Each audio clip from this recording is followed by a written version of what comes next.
This is the Average Guy Network, and you have found Home Gadget Geeks show number 555, recorded on December 8th, 2022.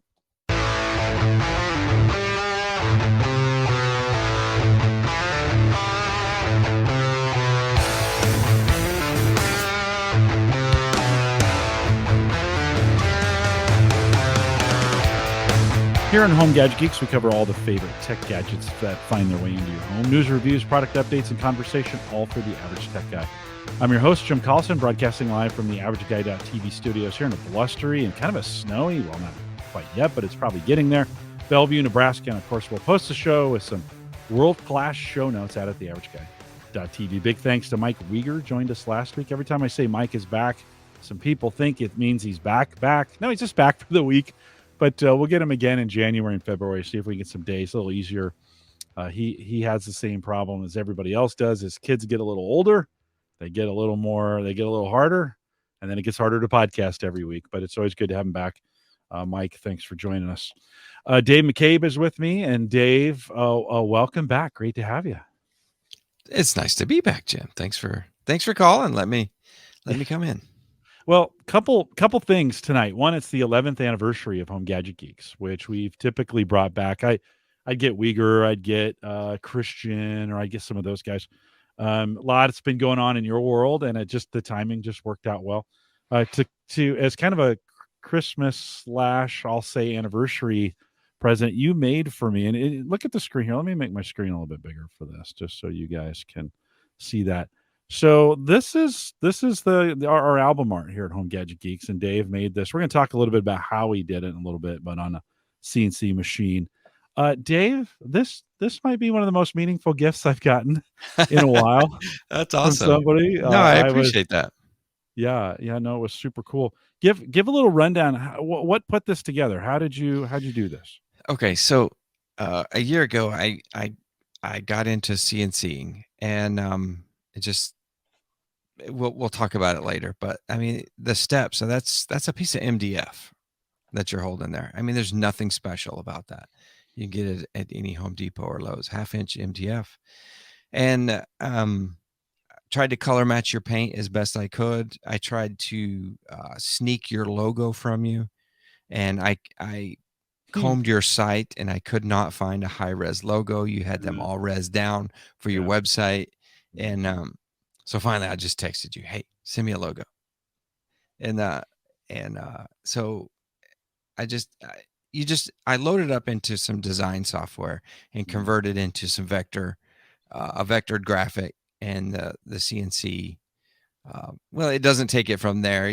There's a lot of steps, Jim. There's a lot of steps to this thing. You have to tell it the tool paths, and how to run, what bits to use, how fast to run, and obviously where to run, and then you choose how you want to do it. Like I painted your color, and then I carved out everything and then painted white, and then I left your glasses as a relief, and then I hand painted that. And I wish folks you can kind of see, as you look there's at that, depth to it. Yeah, there's definitely depth on that, and of course those black glasses are raised on the wood, and the Home Gadget Geeks is cut into it with the logo. It's spectacular. I mean, for those who are just on audio, you should come over to the video. And I'd actually say the color is truer to what I wanted than even what we're seeing on the screen.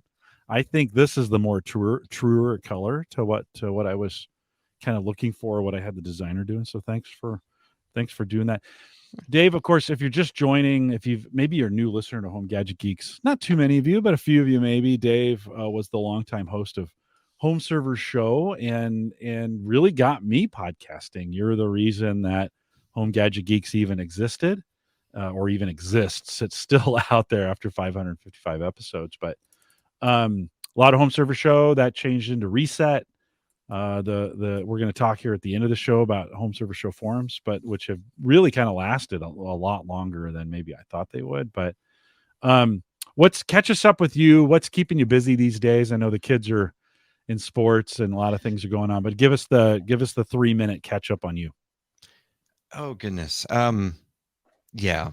Just a whole lot of life as you know it. And when the kids get older, things change.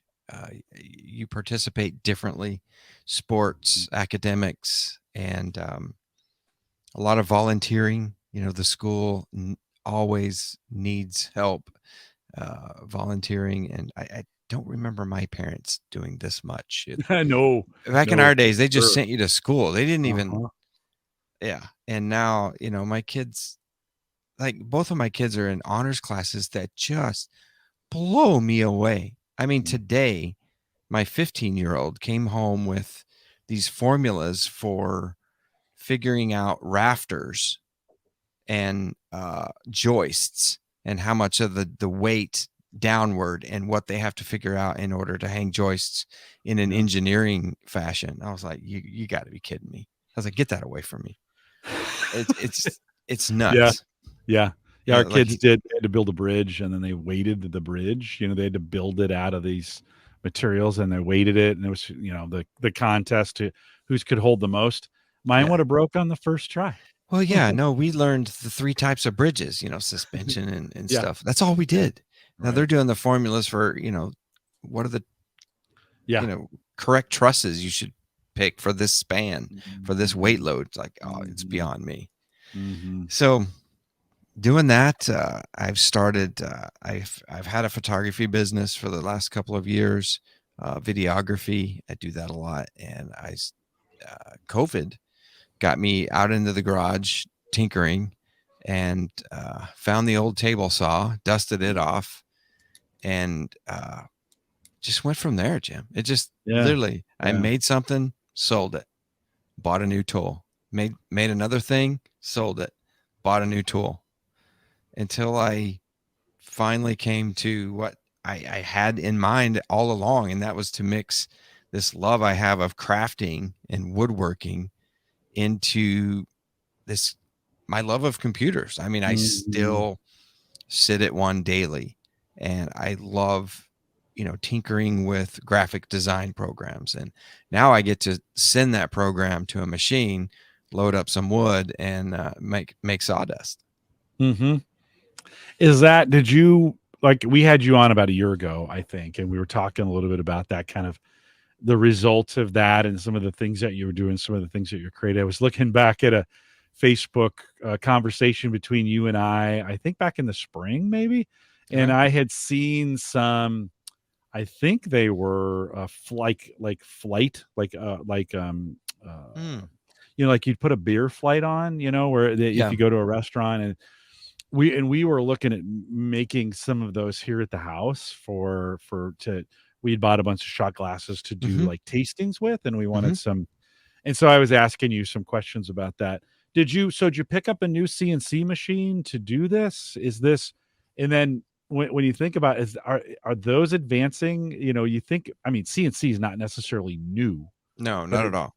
it does seem like, is that an area where as computers get faster, as technology gets better, are they including that in with their upgrades and such? Absolutely. The hobbyist market, and that's where I'm at. I mean, this is a hobbyist machine, is growing leaps and bounds over. What what do you have? What kind of machine do you have? I have a Shapeoko by a company called Carbide 3D, and I have last year's model. They have a new model which is just phenomenal, but um, I can carve like a 33 by 40 inch, I think. I never used the entire thing, but I bought the biggest one I could get. And yeah, I just it's amazing what they can do. The problem is you get it, you put it together and it just sits there, and it's literally like the computers of old. They don't do anything until you tell them to do something. Right. The software is yourself and your ideas and projects and whatever you can, get out. You have to extract out of it. It's not you don't just throw wood into it, hit a button and pull out, shelving. It just doesn't work that way, but you can most certainly buy, or create that. With 3D printers, there was a whole community that came up around those where you could kind of download the plans and some of those kinds of things. Does that exist in the CNC community? Can you do a similar kind of thing? That exists uh, it's amazing how much it exists. In fact, I started I I have more success selling CNC programs Mm. than I do physical goods. I have an entire Etsy store, like the beer flight that you're talking about. Mhm. One of my best sellers are drinking things made out of wood, shot glass flights. Uh, right now, I sell uh, beer openers. Mm. Like you can buy the piece of metal that you just put two screws into a chunk of wood and you got a beer opener. Well, I sell those on the CNC. So there's a program that comes with my specific CNC, and people get it and they're just lost. Mm. You can give them a piece of wood and they can make you a nightstand, but you put them in front of that screen with some 3D software and you know it's it's hard. Yeah. And so Yeah. they start searching and then they run across my stuff and they're like, oh, well, I could make that. I can do Mhm. that. And so that's one of the things I do is I try to give people instant success. Like I give them the code, the tool path, just take a piece of wood, the size I tell you, strap it to your machine and hit go. And then I give them page after page of notes. And I've had a whole lot of success doing that. I have an Etsy store of all things. Yeah, how would I find the Etsy store if I was to I and think this is what I it's think got us started in the conversation as I yeah. saw this Etsy design up, but how do I get to it? I think it's David McCabe Woodworks. Okay. And Okay. we can put some in your show Yeah, notes I'll as put some well. links. Yeah, yeah, and you sent me when you sent me the board here, you sent me some Yeah. stickers. Yeah, talk a little bit about this. Yeah, I have I should be better at this, Jim, but I have a new website called warpedboards.com. And it literally, all it does is forward you to my Square checkout site, right?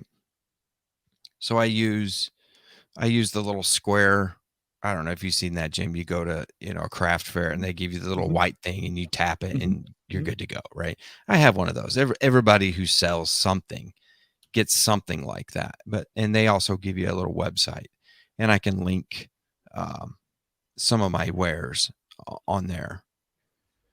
So I haven't really gotten into the whole e-commerce thing. I like how Etsy handles it, except Sure. if I Sure. put if I put a physical item on my Etsy store, it has to it has to compete with all of these others. Like there's so many people selling out there. Mhm, You have to mhm. be you have to have an extreme niche.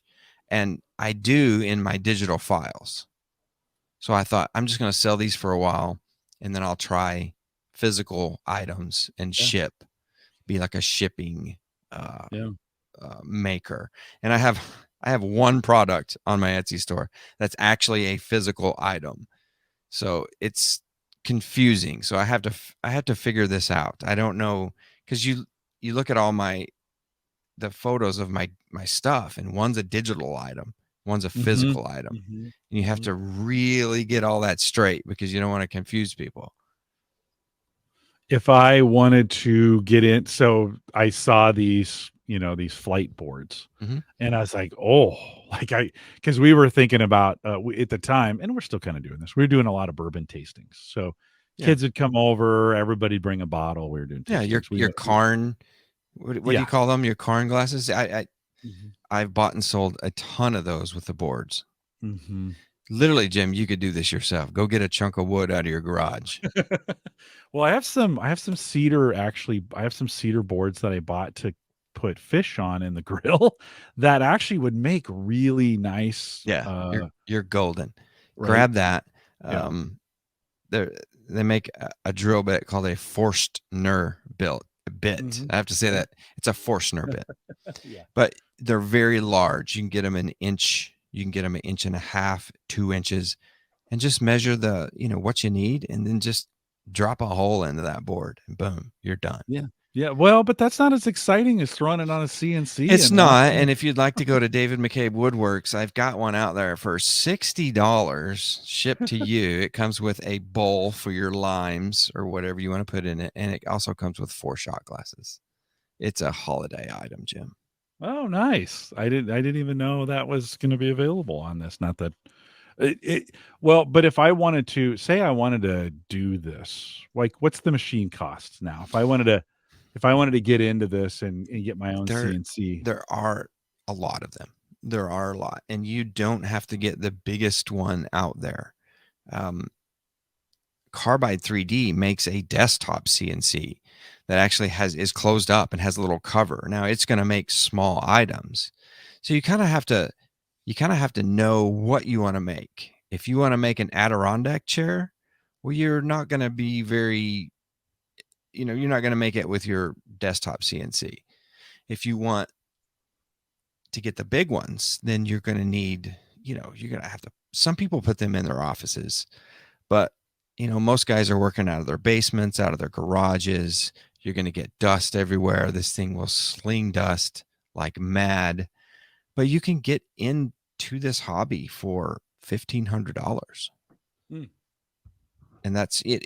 You're going to have to supply a laptop to drive it. Some of them have a touch screen computer built into them. But there's a couple of companies out there that make really good CNCs. But it would allow me. So we're on your page. We're on your Yeah. Etsy page. It would allow me to put some of these. I mean, these are some cool looking, flight. Some letter tables, some charcuterie boards, Mm-hmm. right? All those things, all those Yeah. kinds of things. A fairly standard CNC would allow me to do something like Oh, this. yeah. Jim, everything I have on my site right there is very simple, really practical carves. Um, I do, like you're looking at, so you can tell it's $4.99 Carbide No, Create 5 $4.99 for the plan, right? Which for the super, dude. plan. $5 to get me up and running and creating $5. this Like thing? Are you it kidding says me? download and carve today. I try to make it simple for folks, right? Yeah. But if you look at the photos of that, this is my design. It's on a piece of walnut, a beautiful, gorgeous piece of walnut. It's got curved sides, which are hard to create geometrically if you're not used to it. You can see, I told you I prototyped your carve of your sign, but you can see in that photo there how many times I test this before I will sell it. I test a lot, and those are 2x4s. Mm. Those are 2x4s. That's How just long, like a test cut like this, how long does it take the CNC to do this? this cut right here, Jim, is minutes, Oh, maybe okay. 10 or 11 minutes. Satisfying to watch? Yes. Yeah. Also scary. I mean, because you program it, you tell it where the top of your board is, right? And then you have to tell it where to start, what your XY origin is. And then you turn the thing on, and that thing, it moves independently and starts diving into your wood and moving. You can make a whole lot of mistakes really quickly. Mhm. And I Mhm. I have. You learn by your mistakes. So Yeah. Yeah, no, that's super cool. I would do you find, like, what's the hardest part is it just knowing how to come up with the plans? Is that really the hardest part on this? I mean, as you were learning this, the learning curve on this thing, what's the hardest part of it? for me, Yeah. selling. Oh. I can go out into my garage and I can create something every day. I In fact, if you look around my house, there's stuff everywhere, Jim. It's everywhere. There's charcuterie boards, cheese Yeah. boards, cutting boards, trays. I have a valet tray by my bedside. I Mhm. have phone stands. I make tons of stuff. I'm just a horrible salesman. Mm. I I don't want to be your Saturday craft fair kind of guy sitting in a bag chair, drinking coffee from a thermos, hoping that you stop by my little shanty and buy something. Mhm. That's just not who I am. I love to create. I love to build.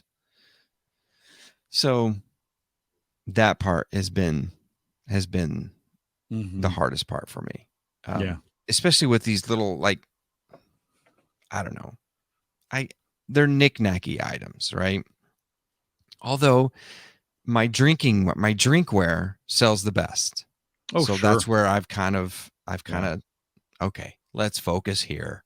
Yeah. Let's do that. So Have you done much in the way of so these boards lend themselves to a lot of unique where you're gluing boards together and or laminating them together to get different textures. Or have you gotten also into that kind of the pre-work to get the board the way you want it to the way you want it to look well, see, now before? now you're getting to what I enjoy. My love, right, is to go out into the sticks of Indiana and talk to a farmer who has a stack of lumber from a couple of trees, and buy rough cut lumber and bring it home and mill that baby down to a perfect board Mm, and then create something out of it. And I enjoy doing that. And I actually enjoy finding ugly boards. I can take something with a knot in it and just sit it in front of me and just stare at it and like, what does that need to be? And just incorporate the ugliness yeah. and make it something beautiful out of it. So I enjoy doing that too. But yeah, milling lumber it's fantastic. I love it. Do you have a bandsaw? Did you so are you milling your own? Did you get a bandsaw or are you doing it that way? I have so actually I have a planer, joiner, bandsaw, table saw, and my crosscut saw. What else do I have? Everything else, router table, everything you need to make furniture. I Yeah. have. It's all sitting out there. So How big what kind of bandsaw do you have? How big is it? I started with a small one. Okay. When I was shopping for my bandsaw, we were having COVID issues where you just you could not get hard woodworking tools. So Mm, I ended up buying a Rikon 10-inch, and I can do just about anything with that. The problem is it doesn't have height from table to blade is 5 inches. So I can't run a big board in there and split it into two boards and butterfly that open, which I would like to do. But mhm, mhm. Yeah, I, nice. I enjoy. I feel like I'm really good at jointing a flat face, jointing a side, ripping it at the table saw, and creating a square piece of lumber at that point right there. Mm, yeah, That's what I yeah, like. yeah. Yeah, I just don't have the patience for that. I'd Mm. rather just buy it from you. You Just be you can absolutely just buy it from someone, and you can actually buy flat yeah. boards from people too. No, yeah, no, right on. You can get it that way and I I actually enjoy like have you like I enjoy watching people create these things on YouTube. I mean, Oh yeah. that's kind of there's tons out there. I'm sure you watch many of them, but for me, I mean, yeah, I'd love to have the finished product, but it's almost more enjoyable to watch their talent make this in a way that's beautiful. And I just go, oh, no, you know what? That was actually super satisfying just to watch them. Oh I yeah. know you enjoy the process, but I don't have the patience for it. There's tons of YouTube on out there Yeah. Yeah. of people just making beautiful items. I love it. I absolutely love it. Yeah. Yeah. Yeah. Yeah. What do you think? What advice would you give anybody if they were thinking of kind of getting into this? They wanted to do something like this. What kind of advice would you give them about getting started? What have you learned that you'd like to pass on to somebody else? I mean, I, you can tell someone to start at YouTube easily, but you and I both know that you know editing film is your best friend, and it's not always as easy as it looks. Yeah. It's Yeah. it's a difficult process. Many people buy into these systems and fail, and it's easy to fail very quickly with a lot of money. My machine it was like $3,200, and I've probably put thousands into it post, and so it's something that you should probably seek out a maker space in Mm, your local area. I mean, I have one 10 minutes from me where I can get a full 4x8 CNC, and I can throw a sheet of plywood on it, and I can cut an Adirondack chair. I keep coming back to that, but that's very popular to do. And you can use all of the tools in these maker spaces, and they're very popular these days. Days have changed where you don't just find a grumpy old man and ask if, he can cut this for you. Yeah. There's entire spaces full of brand new tools just out there waiting, and most of the time they're run by your county. And it's really a neat place. They have CNCs, they have laser printers, they've got all the tools that you need. Yeah, our local community college has a space like this. Yes. And I said laser printers. I meant 3D printers. If you have something, you go to Thingiverse and you're like, I need this little thing for my, I don't know, whatever, my gate, and just go print it.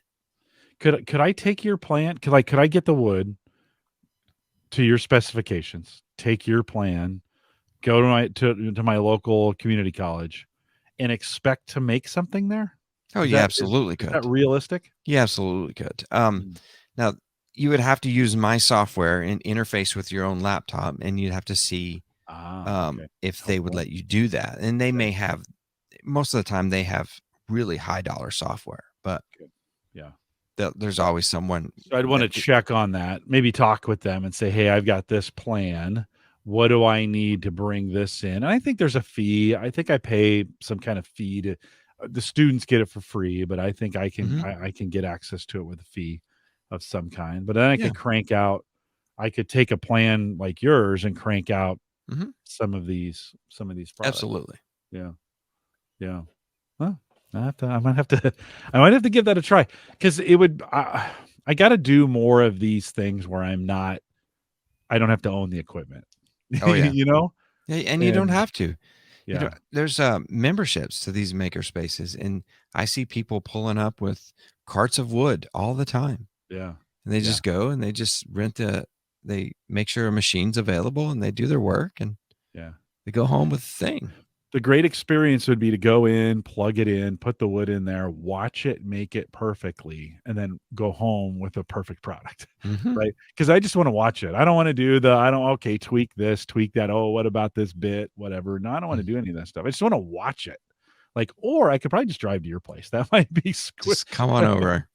I guarantee you I've got 10 of those things laying around here somewhere. I could just drive out to your place, bring some wood. We could spend the weekend drinking beers and messing around on the CNC. Maybe that's the right way to do it. Anything else you'd add? I want to shift a little bit, but anything else you'd add to that? Thinking about listeners and what No, just everybody knows where I'm at on Twitter. You got a question, just let me know. Yeah, it'd be good. Sounds like you're enjoying it. I mean, it sounds like you really enjoy and again, thanks for the logo block, but it sounds like you're really enjoying it. I do. I enjoy, actually, CNC is like another tool. It's like, I have a bandsaw, but I have a CNC, and when I need it, I cut something with it. I need a circle and a board. Yeah, I can get my jigsaw out, but why not make the circle perfect? Yeah. With a CNC in 5 seconds. I can draw that, send it to it, and cut it, and I'm done. So it's that easy. I mean, once you get good at it, it's easy enough that you could make that cut pretty fast. Absolutely. I've made custom shims out of some very thin material, with that CNC, just by cutting it out. It's very simple. But my love, Jim, I like to build furniture. I like to build an object. Yeah. And I've made desks and tables and different things. But then I find out, I told you I'm a horrible salesman, but I found out what sells, and that's how I kind of further my progress. Outdoor furniture in Indiana is super popular. And I make it, and it flies out the door. And then I sell a few of them, and then I'm like, what saw do I want next? Yeah. Right. What piece of gear? That's how I paid for the CNC. Well, a little bit of Bitcoin, but right. Yeah. No, that's cool. That's cool that you're enjoying it. I think it's, finding those hobbies are super important of things that you really enjoy to do. I mean, if you can do it and make a little cash in the process. Do it to enjoy it, and then people also enjoy it. That's another great way to get things done. So I've been on the other end of it where I've been doing a lot of cutting and splitting of wood and stacking, and I'm finding that, we built a big fire pit last summer, and we're doing big fires, and I enjoy that part as well. I didn't think splitting wood would be that satisfying, but It does have a great sound to it. there's something about it. Yeah, There there's is. something about it that just Smell in the air. I'd go out and be like, okay, I'm going to spend half an hour splitting some wood and then I'll be done. And then half an hour, I'm like, well, let me just do one more. Let me just do one more. And then 2 hours later, and my hands are sore and my body's sore, but it's such a great feeling to look at the stack and you're like, oh, there's something satisfying about that wood coming apart. And, I was always better at destruction than I am at construction. Yeah, So because maybe I'm sitting there looking at one of those logs going, man, that's pretty wide. I could really yeah. I could turn that into something. Yeah, well, we cut down a mulberry tree, and I was split it and stacked it, and that super wet wood to begin with, Mhm. but when we split that and it sat in the sun for a couple weeks, it browned up into this gorgeous, almost like walnut Mhm. kind of color, and I thought, oh, that would be good, man. That kind you could.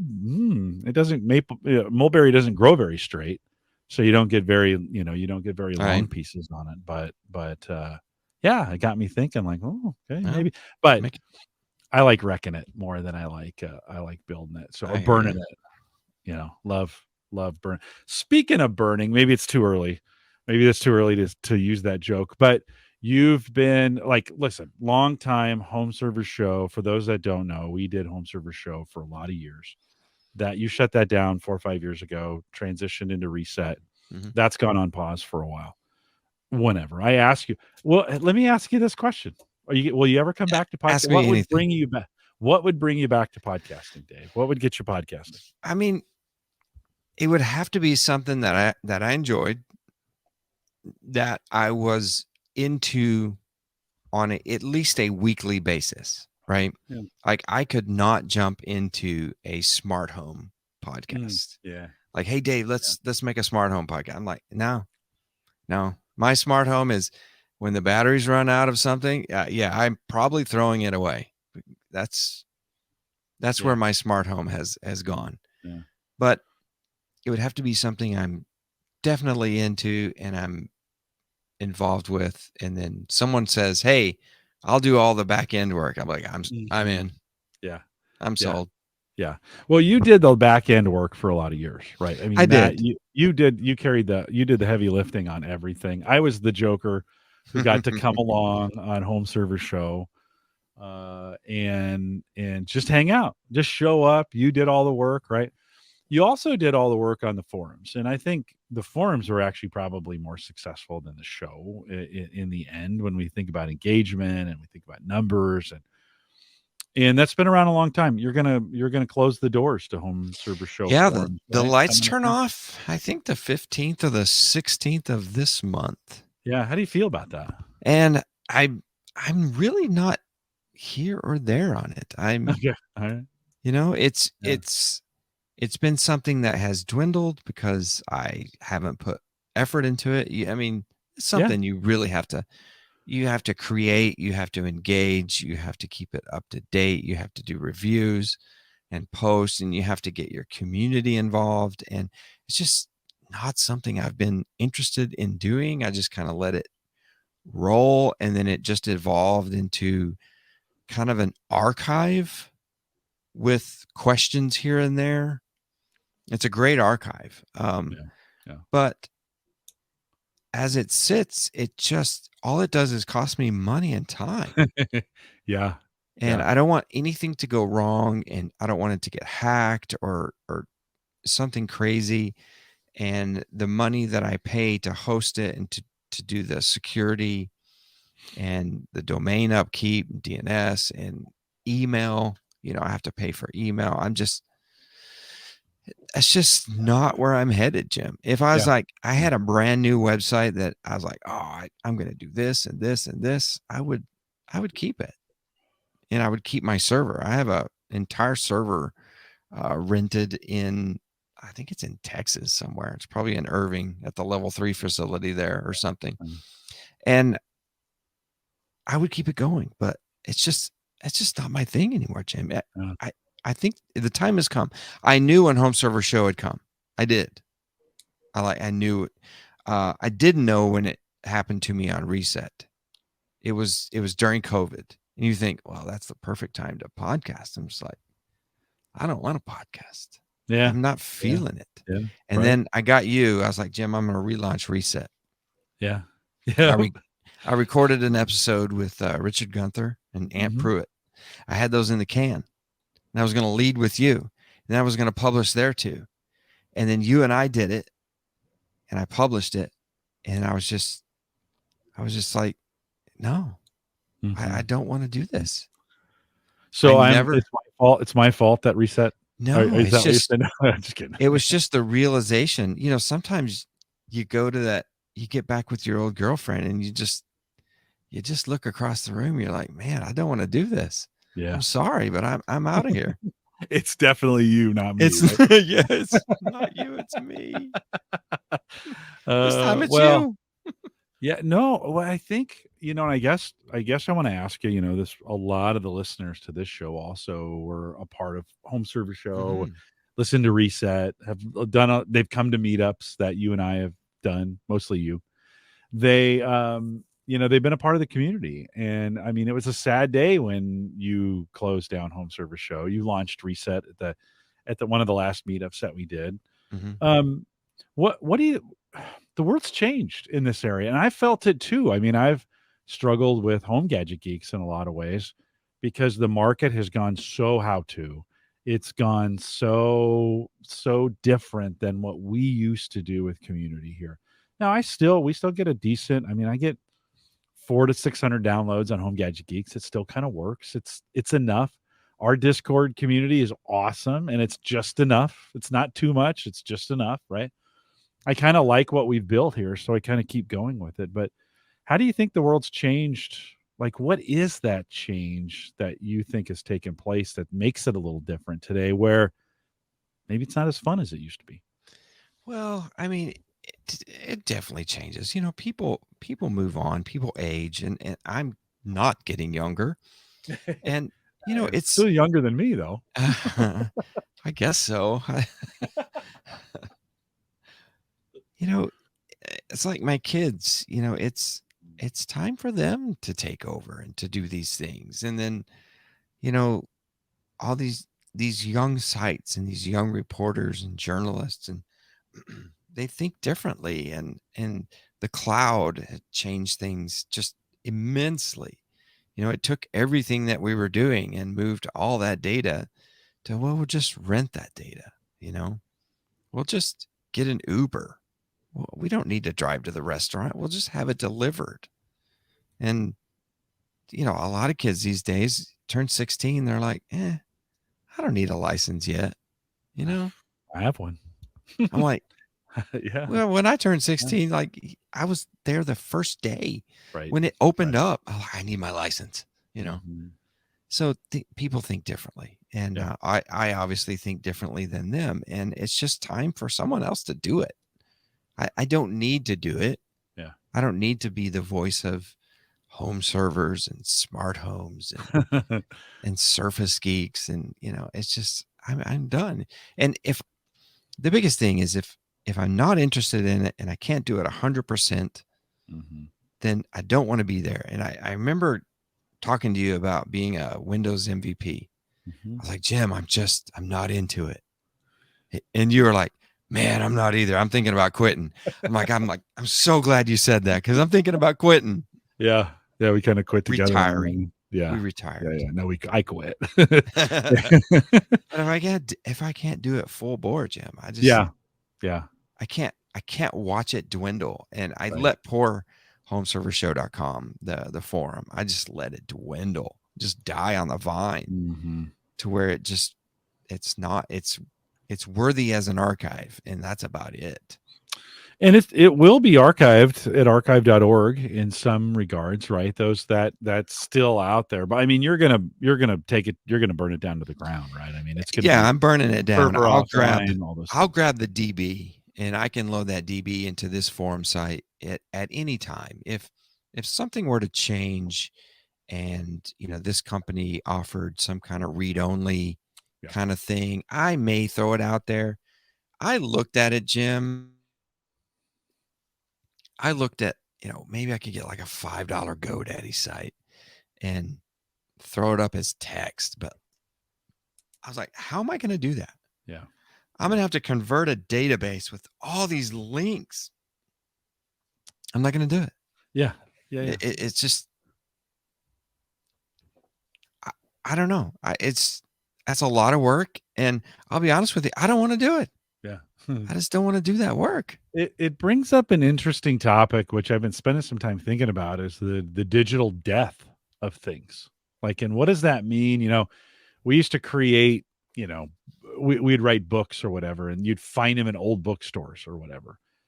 Now everything has the potential to survive, although does it? I mean, you're gonna shut off the server, and there's gonna be some things on archive.org, but eventually that stuff will kind of go away, never to be seen again. Mm-hmm. And you won't find it at a used bookstore. There won't be like an old computer database store, like where you go back to, oh, here's the old home server show forums database that I could go back through, right? Unless somebody archives that in some way. But I think sometimes when you and I were creating these things, we thought they'd be around forever, right? I mean, you just don't think about the digital death. Oh, I of never even them. thought of the end. I was Yeah. like, I'm Yeah. just doing it. Yeah. I never thought of it. Hey, when am I going to turn this thing off? Yeah. Well, it didn't hit me until I was, I have a broken link checker on my site. And so every week when I go to post the podcast, I see, oh, there's 18 broken links. And so you start going back through and like, serve the home when that went offline. We got served, that one offline, right? You start seeing these sites and oh, dude, when you take your site offline on the 15th, You're going to get so much Google tax. It's going to be awful. A oh my lot of sites God. are. A lot Oh of my sites are. yeah. Yeah. Yeah, No, Reddit there's a lot of backlinks to Reddit and yeah. Yeah, you're gonna break a lot of links for me. I mean, I Yeah. just have a ton from the early days, I have a ton of links, out there. So Sorry. no worries. I've got some quick ways to go through it, but do you think, you mentioned things change and maybe time for a younger generation, yet I'm thinking, I mean, I'm just starting to get into this VR space, and I think this is the next or and when I say the next wave, that sounds bigger than it actually is. It's the next stream, maybe is a better way to say it. Wave seems a little too big. Do you think? I mean, there's still a lot of tech ahead of us, and I don't think age wipes us out in any way. Do you think there's some other things out there to get excited about? Oh, there's always going to be some. I mean, there's always something, right? For us to geek out on. And I still do, Jim. Don't get me wrong. I still love my tech, and I buy tech a little bit. There will always be something out there for you, Jim. It just depends on how much you want to grab that and convert that to conversations, right? Mhm, mhm. What is conversational?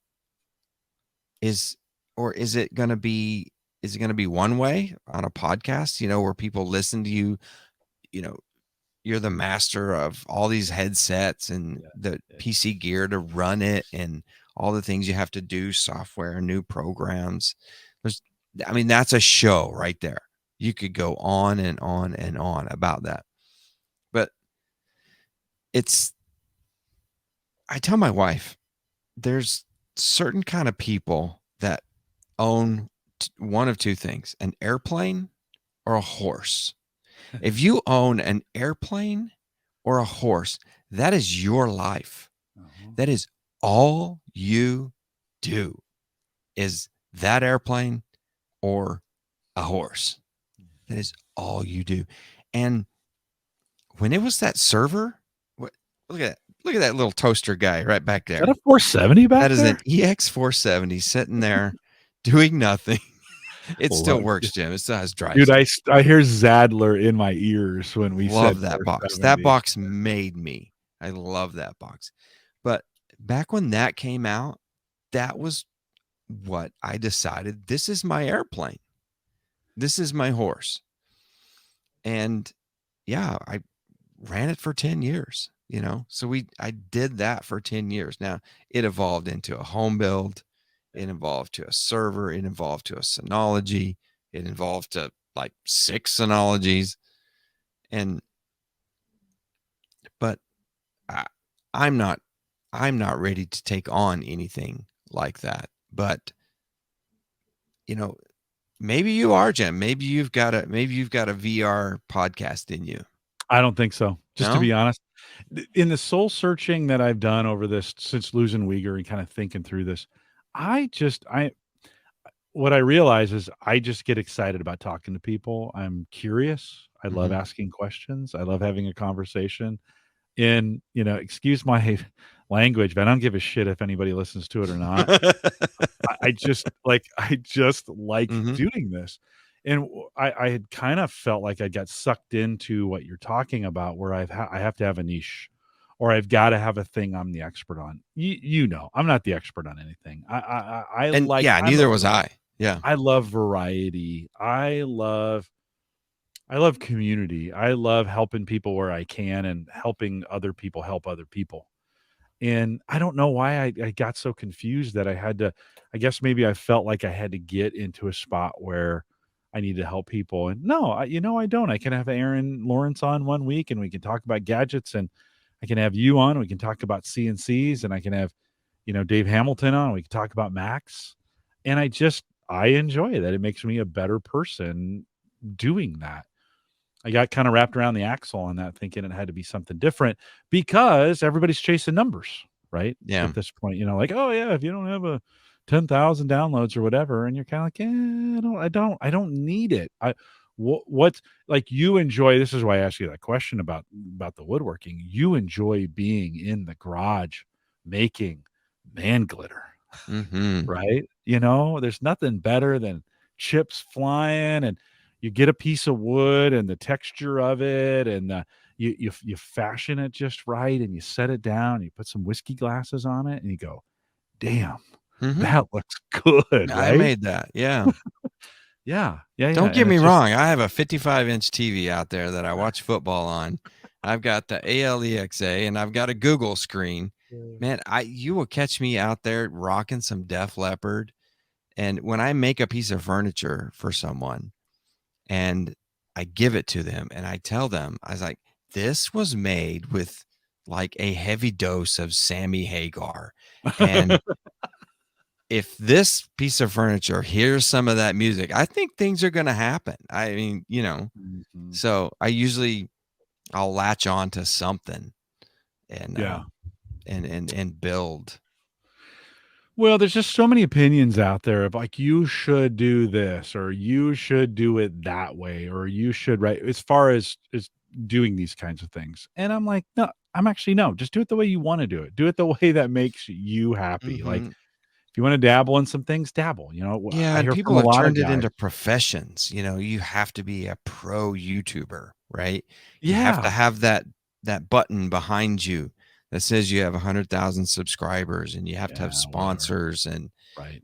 they're chasing all those numbers, and people are people are now doing it for that, and Oh, for sure. it it's weary.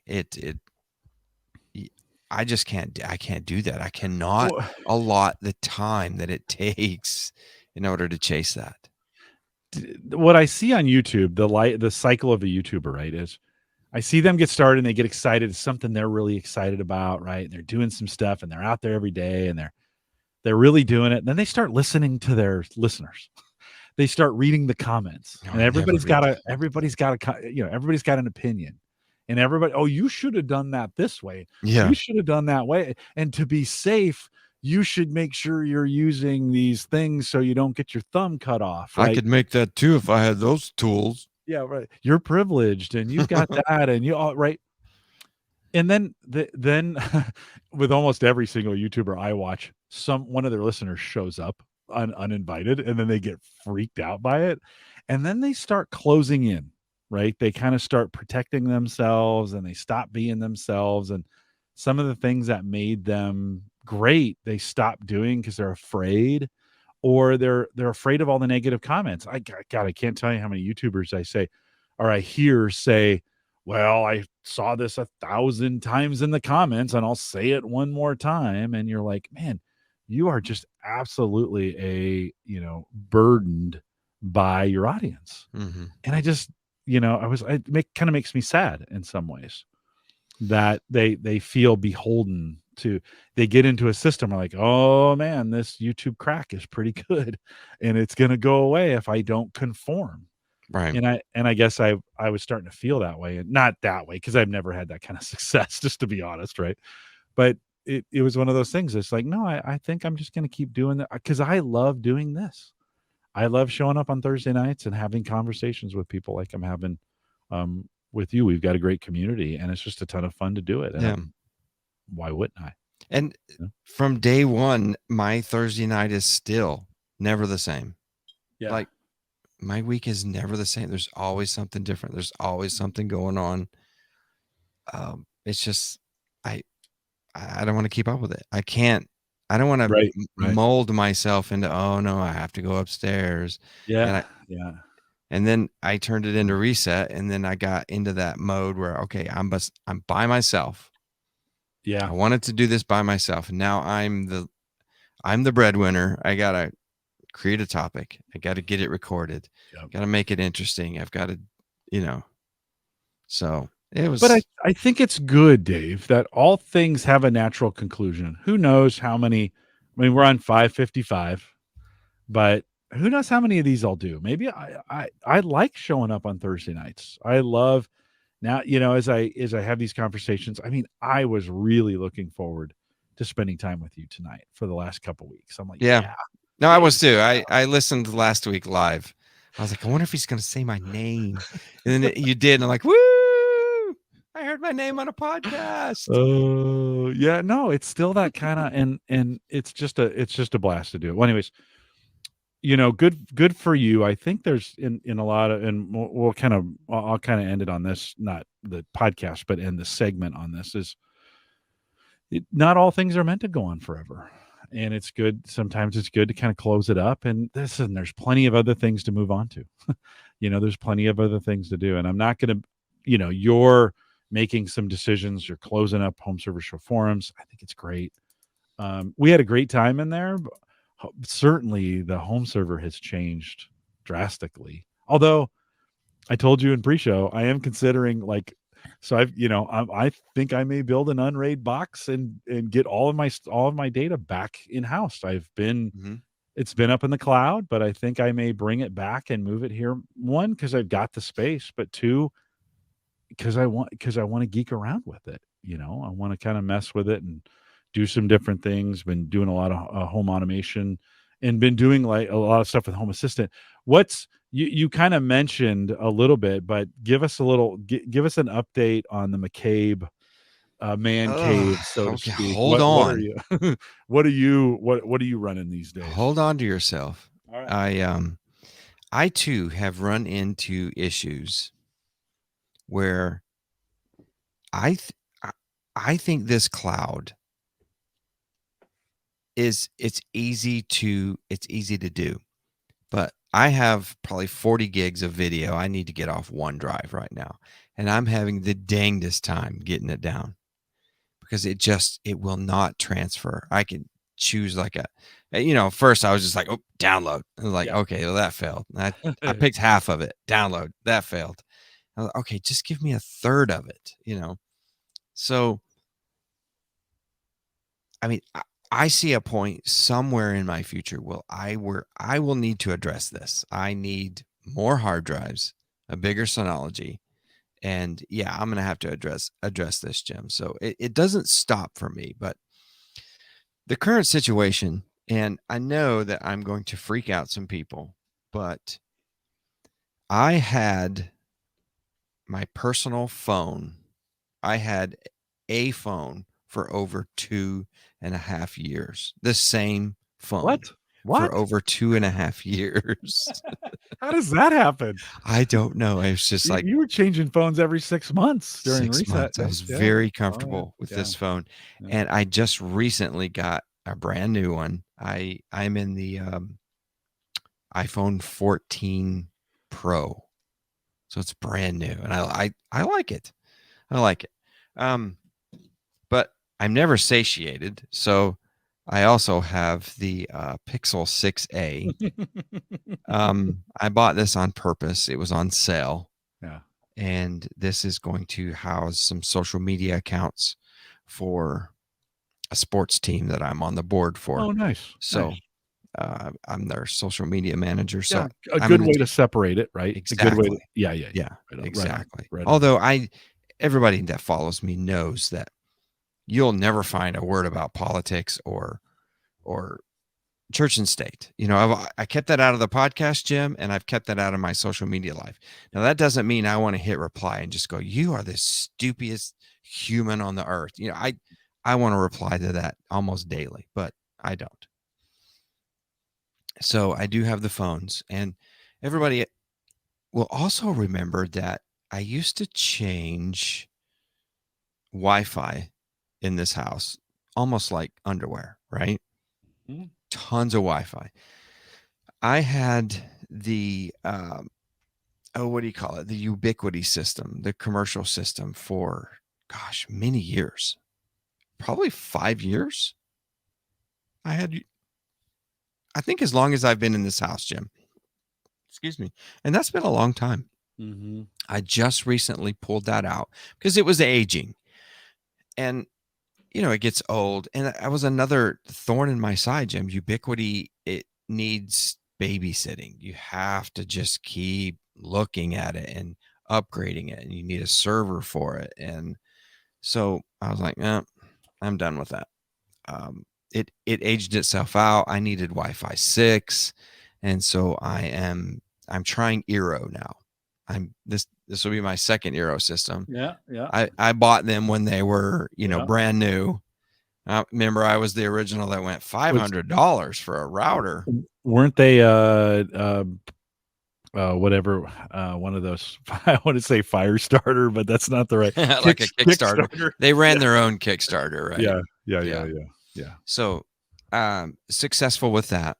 My only issue with it is I really miss being able to run multiple SSIDs, because I could run a dedicated 2 gigahertz SSID for all my outlying cameras and Ring doorbells and all those things that needed that signal out there.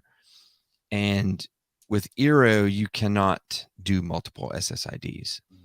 They have the ability where you can turn 5G off and then pair your 2 gigahertz stuff and then turn 5G back on, but it's a pain in the butt. But I do enjoy just having it on the phone and being able to, if I'm mad at my child, I can turn his computer off, right? Yes. Yeah, yeah. I remember those days. Don't do a whole lot of that, but I always threaten it. Yeah. Yeah. So beyond that, Jim, I'm still running Synologies. I still have 3 where they're all in 3 different parts of the house. They all copy data back and forth. I still run multiple clouds, Amazon, OneDrive, Google. I pay for extra OneDrive. I pay for extra Amazon. I pay for extra Google. I have a ton of Google storage space. I probably overpay, but it's one of those things where it's like you're almost out of space. I'm like, just take my money. Stop bothering me. Yeah. So it's easy just to hit the upgrade button. Yeah. Well, obviously, because I mean, sometimes bringing all that data back is a problem. If you're on a data cap plan, like you got to kind of plan for it. Yeah. I mean, that's, if you, Yes, that's one of those things, right? that's one thing where I was very lucky in the fact I was on a data cap plan. In fact, uh, when we were running Bitcoin, and man, the Wi-Fi in the tech has lit up the chat room, has it Yeah. not? Yeah. For sure. They We're woke trying. up. Both of us Yeah. are looking at the chat, like watching it scroll by, like, oh my god. Mhm. Um, but when we were running, what was the hard drive storage Bitcoin thingy that we were Oh, running? Storage and storage. Yeah. yeah, Storage A or yeah. storage When I and, was running that, yeah. the cable company was really pissed at me. Saya, I think was the other one. Yeah, Siacoin. Yeah, Yeah. because I was transferring some data. But Yeah. we had a fiber company roll through here called Metronet, um, and it's fiber to the curb. So I watched them terminate fiber right in my basement, and they lit it up, and there's no caps. And I was like, Oh. God bless you. So, and for the first year, it was like $40 a month. It was wonderful. Yeah. Oh, yeah. So, Yeah. Yeah. No, it is. It's funny how we go back and forth on this. With home storage, where you push it all up, and then you're thinking, well, maybe, and we've certainly seen, Amazon's getting out of the space, and we've watched things like Crash Plan remove their unlimited plan, and yeah. some of those things, and so My God, I we're haven't heard that word in no right probably on. 5-6 years. Crash plan. Yeah, Crash Plan. I We mean, used to it be was just crash plan crazy. some folks who's still pretty bitter about that, but I you use know, talking to Bust out there in the chat. I use Office 365 as well, and when you sign up for that, you get 5 accounts of OneDrive, and each account can be what, 1 terabyte? yeah, Is that yeah, is one that right? terabyte. Yeah, I think And you can buy as much as two, but it yeah, comes and you with can buy extra. Well, I have the Synology. I tested it and it worked.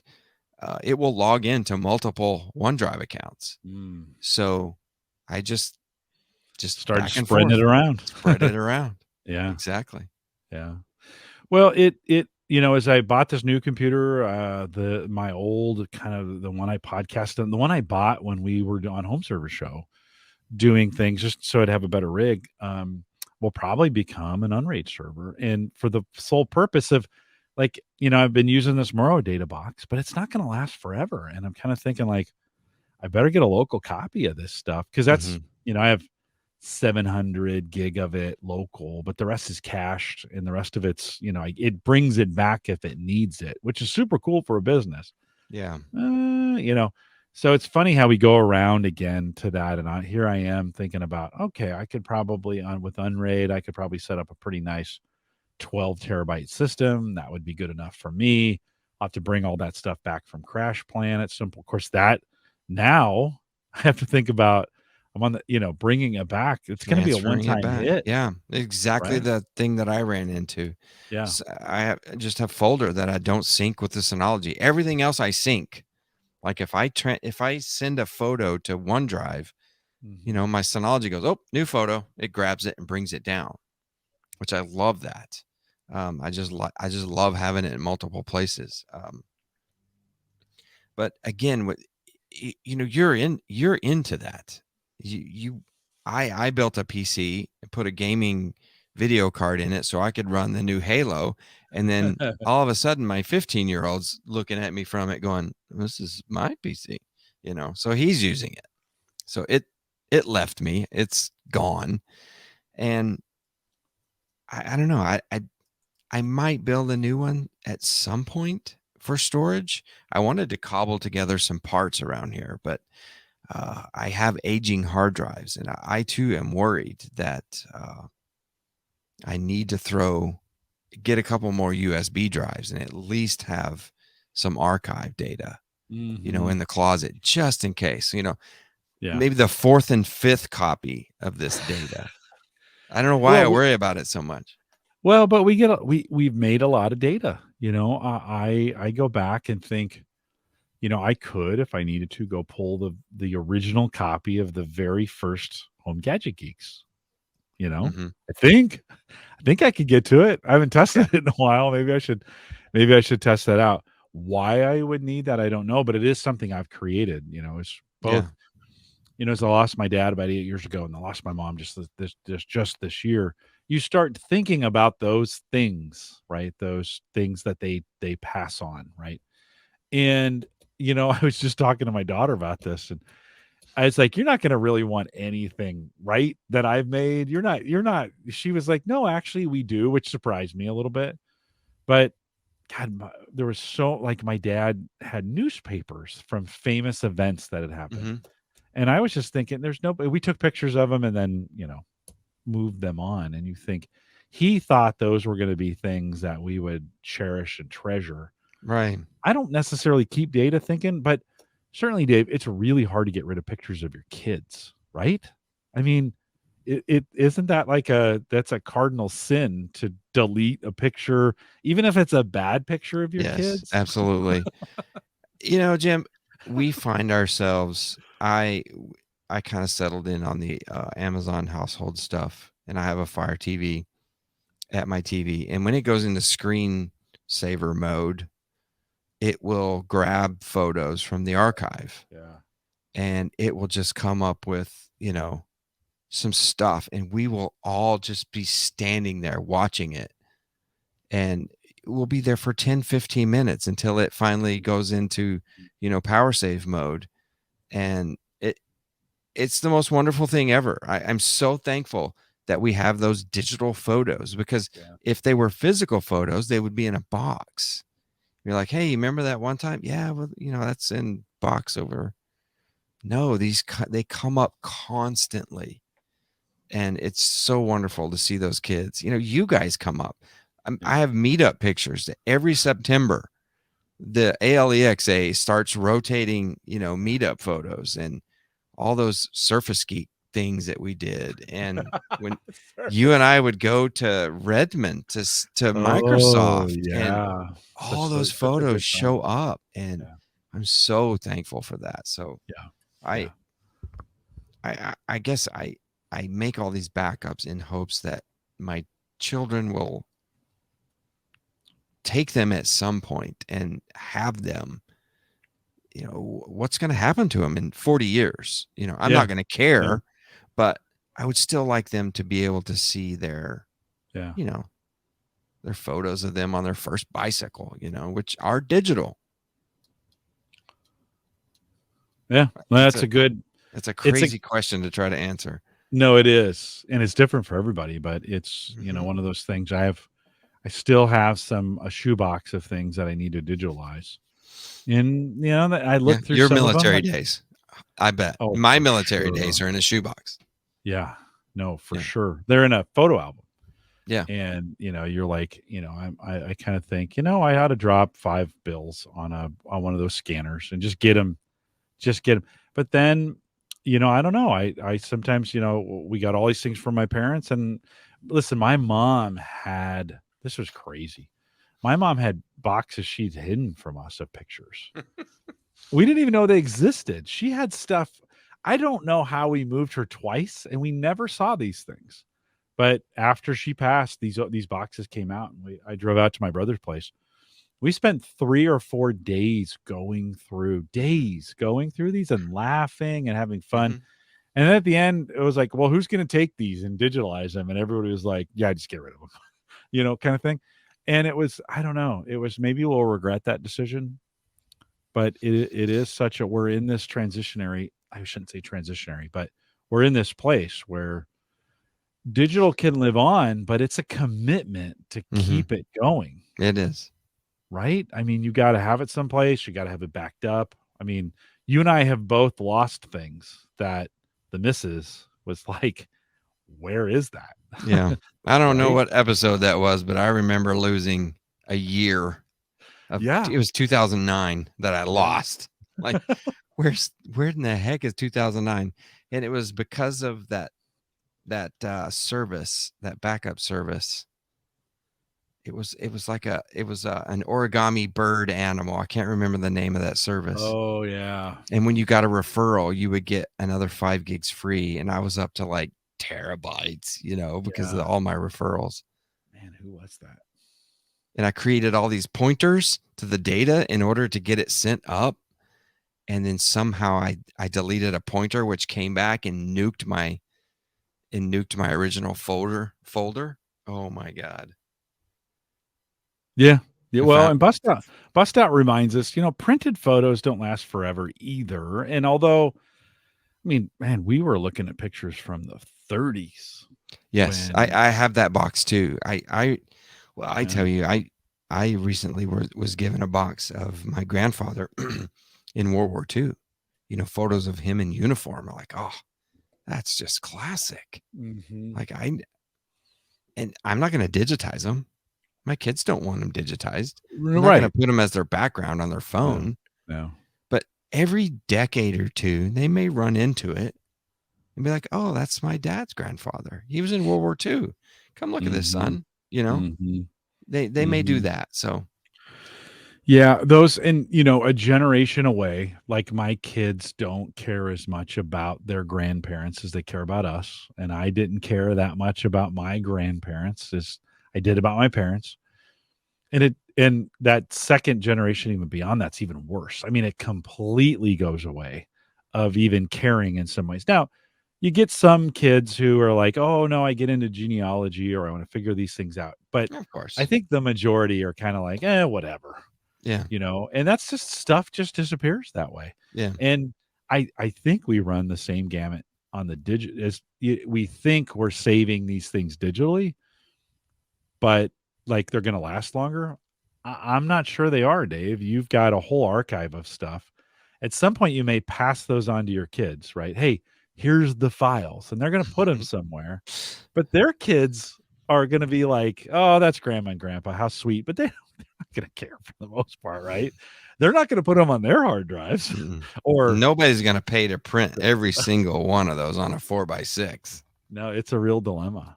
It's a real dilemma, and yet we spent an enormous amount of time and effort and money on building these servers out to save this data, right?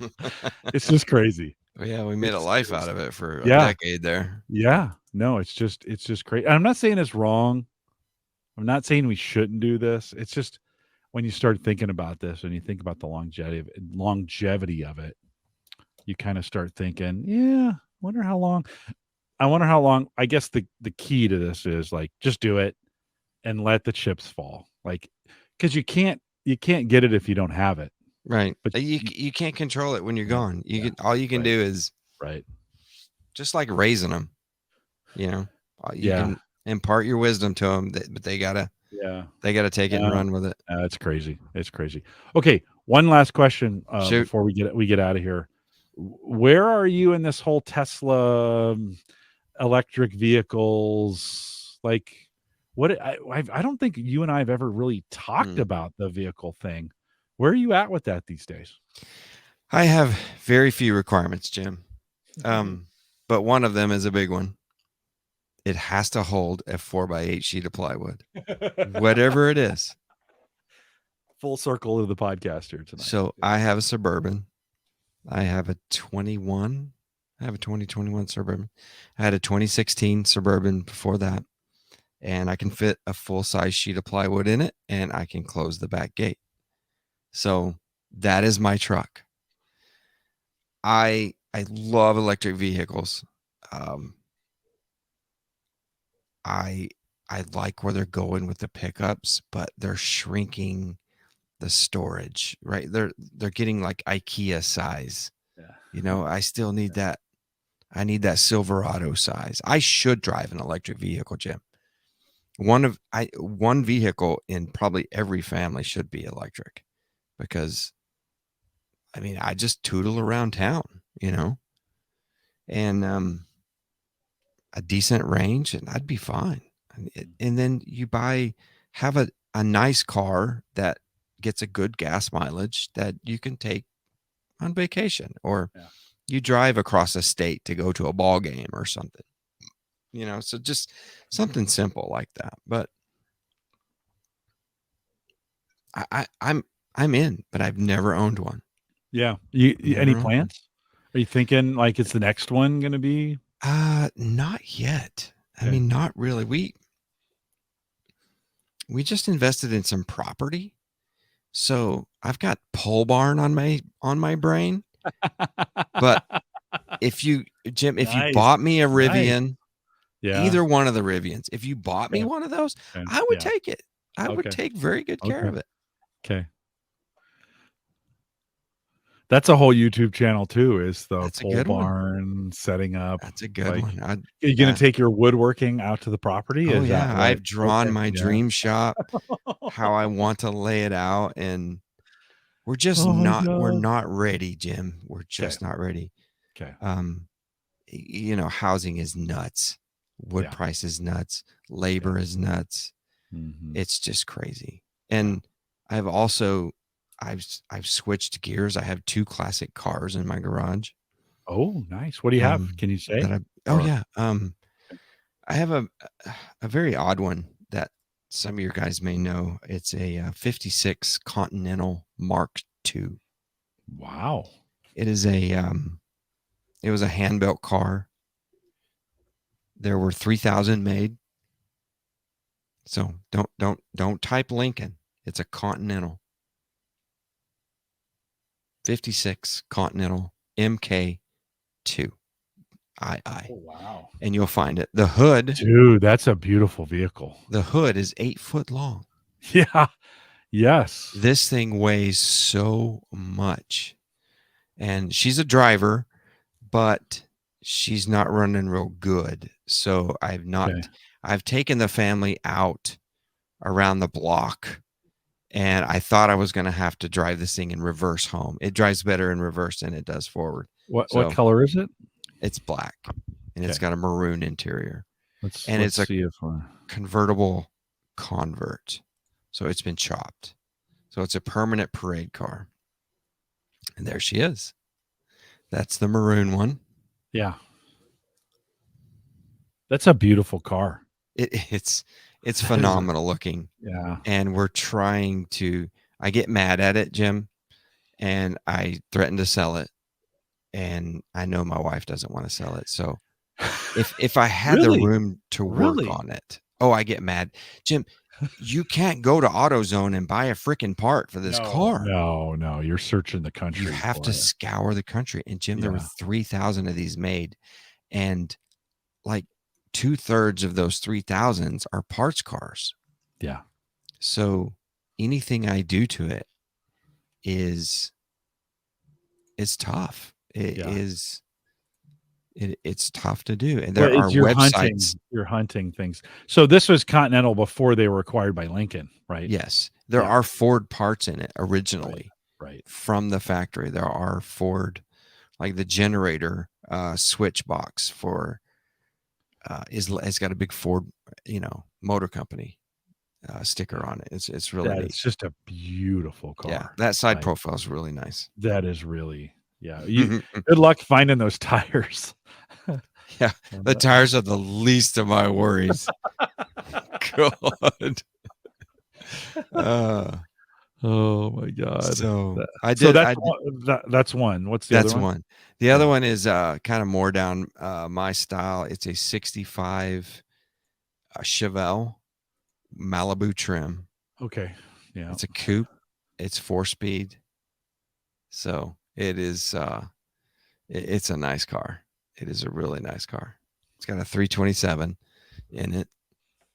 And it's been fun. Yeah. No, that's a beautiful. If do you like working on them? I do. I Okay. like being confident when I work on them. Yeah. Like that 56. Yeah. It's just so old. Yeah. It's so old. I had to redo the master cylinder and all the brakes, and I was just, you just get wrenching, and you're like, I have no idea what the hell I'm doing. Yeah. You know? It's a special skill. Yeah. And it requires you got to get old timers. Like, hey, how did you do this Yes. back in the day? Yes. How is this done? You got to find some wrench heads who are like, oh yeah, you need to do this and that and Yes. have I've built that network. I have it. Yeah. I am listed on their official database as the owner of my, VIN. So Yeah. Well, so are you going to try to restore them to original? Is that the goal? Or are you going to try and no, tweak them a little bit I to do not be have the modern? ability to restore that 56. I know my limitations. Mm-hmm. I can get her driving, Jim. I can wrench. It's a paint job pretty good to begin with. It needs paint, but it's still 5 feet away. She looks good. Okay. So from a parade standpoint, you could still put it in a parade. Yeah. Okay. The problem is I couldn't put it in the parade. We had to drive another car. She doesn't like to go slow. Okay. So, and the generator doesn't kick in charging the battery. It's not an alternator. It's a generator. It doesn't kick in until like 2,000 RPMs. Well, by the time this car is 2,000 RPMs, you're trucking down the road. And it's hard to throw candy at kids when you're going 35 miles an hour. you almost need like an alternate engine in there to go the slow for the parade stuff, right? Something electric. There's enough room. There's plenty. Enough, you could put a electric engine in the trunk, like a trolling motor. That's what I mean. It just ran the back wheels, but it's rear wheel drive, so you would that wouldn't necessarily work really well. But that's a beast. Cool. Yeah, dude, that's a beautiful car. There's not a lot of those left. It's a beast. Yeah, there's a lot. Much like old photos. There's not a lot of those left. So it's you definitely you got your hands full. Yeah. I've seen some of those guys start tricking those out where they leave it so it looks original, but then it's got all this tech. Yeah. Right. Yeah. Physically, I am not able to do that. That is, I've seen those cars, and it would be wonderful to jump into one of those that you made. And it's just pristine. Yeah. I'm not at that level, Jim. I really am not. I tell you though, last year I was digging through an auction to buy some old hand planes. We were at Texas Roadhouse, and I won my auction for that hand plane, and I was just geeked out. So now I got to drive an hour and pick up these old Stanley hand planes, refurb them. The next item up for bid was a snowmobile. And my wife got my phone and bought a snowmobile for $170. So it sat in the garage the whole summer, almost all winter. And then the forecast guy said, okay, next week we're having that big snowstorm, 12 inches. Everybody get ready. I'm like, crap, I better get to work on that snowmobile. Well, it took me a while and took me a couple of parts, but I got it running and we had a blast. I'm pretty sure I got turned into the HOA because I was not a lot of those not a lot of going snowmobiles in my neighborhood in Indiana. You're not in Wisconsin anymore. No, but it was fun. No. Well, that's cool. So I can wrench. I just not at the level I would like to be. No, right on. I can wrench a little, and it takes a special skill for those older cars. It takes a real special painting skill. And yeah. No, sure. I don't have that skill. But Bust Out says he can't drive 55, and that thing, yes, it's old, but like those cars were not necessarily built for speed either. They have a sweet spot probably between 45 and 65. You go too fast. I mean, they have no suspensions. They didn't really know how to build suspensions yet. I tell you, when I was just driving that car to trailer at home, and it was just a phenomenal feeling, putzing down the little back roads. With that big steering wheel, that big old, just, throwing your arm across the top of that steering wheel or your arm on the side, and everybody turns their head. They're like, hey, did the wheel shimmy though a little bit as you went faster? I don't even remember. Okay. I just remember the smile plastered on my face. I don't even remember. It could have been dragging the back wheels. I don't know. Oh yeah. Those old cars tend to shimmy. You get too fast. They just weren't built for speed, right? In a lot of in a lot of cases. So that always made me I drove a couple classics and they go fast, and you'd be like, oh, okay, this is good enough. This is good enough. Bust Out also says maybe have a horse pull it for the parade.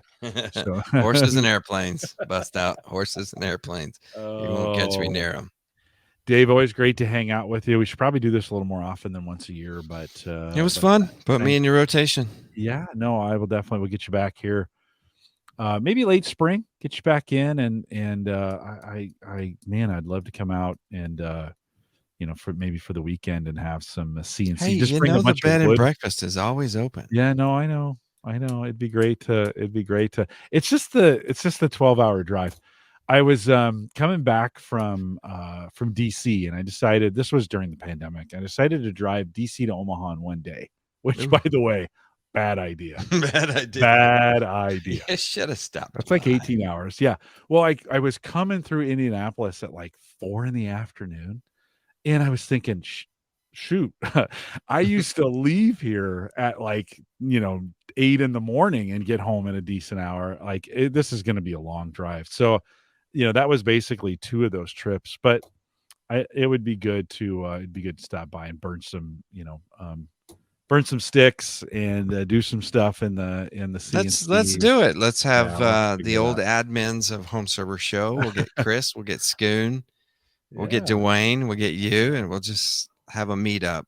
Dwayne, I got to get him back on the show too. He reached out to me a while ago, and then I said, "Hey," and then we never got a date. So that's a good name. Well, Dave, thanks for jumping in. Always great, good to hang out with you.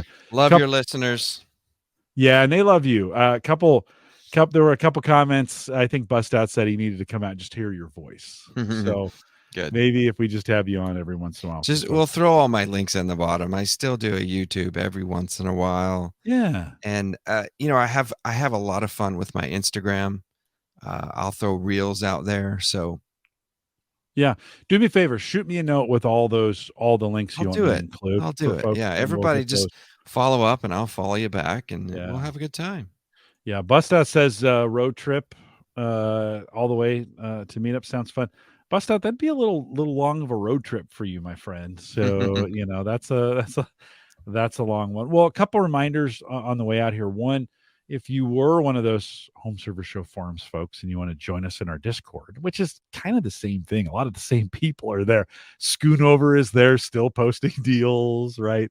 Some of those kinds of things. Some of the same characters are in that group. You can head over theaverageguy.tv/Discord if you want to jump in there and get that done. A super nice group. We run it the same way Dave ran the Home Server Show forums, which is be nice and don't be a dick. So that was kind of the two things we did with that. Leave me a message, homegadgetgeeks.com, if you've got something you want to say on the show. And of course, if you want to contact me, send me an email, jim@theaverageguy.tv. Then of course, Home Gadget Geeks, powered by Maple Grove Partners, get secure, reliable, high-speed hosting from people that you know and trust. And of course, Christian. Check it out. Plans start as little as $10 a month. MapleGrovePartners.com. We'll be back live next week. Erin Lawrence, I mentioned her a little bit earlier. She's coming on to talk some. She's got some. She has been picking up speed on her site and reviewing some super cool stuff. I mean, she is the epitome, Dave. When you talk about someone who's in the gadget space, doing gadget stuff, she's pretty intense. She's got it going on. She does. I'm gonna miss that. I am jealous a little bit. I would love to go back to CES someday, but I'm gonna miss the gadgets. But I like listening to Erin tackle all these things. In fact, I frequently buy from her recommendations. So just tell her I said, hey. I've heard from several of you that you do that as well. So good stuff. Last night I was on thinkcomputers.org. I was on their podcast. And of course, Bob and Ryan have been on the show before. They're doing a bang up job. They will be at CES. Dave, they're the two young guys who've taken over, what we used to do when we went out there. Now they're doing that. So when you're talking, in the show, you're like, yeah, it's time for the younger guys to do this. Yeah, that's Bob and Ryan over there at thinkcomputers.org. And we had a fun show last night at the end. We talked about I should have done this with you. What do you want for Christmas? What's a good stocking stuffer, tech related? If money is no object, what would you buy tech related? And then one non-related tech item. Let me ask you, Dave. Money's I've no got it. object. Right. I'm ready. What do Just you ask. got? Money's no object. What are you buying? A saw stop. A what? A table saw with flesh sensing technology. Have you seen this, Jim? No. Oh my gosh. No. Hang on. Okay. Let me get the mic back here. So there is a table saw with a 10-inch blade called Saw Stop. Just go to sawstop.com. They're pretty famous for their flesh sensing technology. If you put your finger on it, it throws a shard of aluminum into the blade, and it drops the blade down, and you'll have a little nick. You'll have a little Band-Aid, but you'll still have your thumb. It's amazing technology. I think I've seen those where they put hot dogs. They put the hot dogs through it. So yeah, that's my money is no object. And so we're only talking about $4,000. Yeah. I'm not asking for a Rivian, Well, we as we were talking about these, if money was no objects, I went with the 55-inch curved monitors that came out at CES last year. And they're like, I don't know, were they $4,000, $3,000? So similar to your you your didn't saw. break the bank. But I'd want attainable. 3. I would want 3. Okay. Right. 1 in the middle and 2 on the sides. And I'm a monitor hound. Immersive. Yes. I love monitors. Yeah, I just can't get enough of them. So that's what we talked about. All that good and more. thinkcomputers.org. Head out there right now. Make sure you subscribe to those guys. And they are carrying on the mantra. They're faithful every single week. Great content, great reviews. They're doing some great stuff. Check that out. Ryan is in the chat room right now. Ryan, thanks for having me on. We are live every Thursday, 8 p.m. Central, 9 Eastern out here at theaverageguy.tv/live for just some awesome conversation. We appreciate you guys either listening on the podcast or listening live. Thanks for coming out tonight. With that, we'll say goodbye.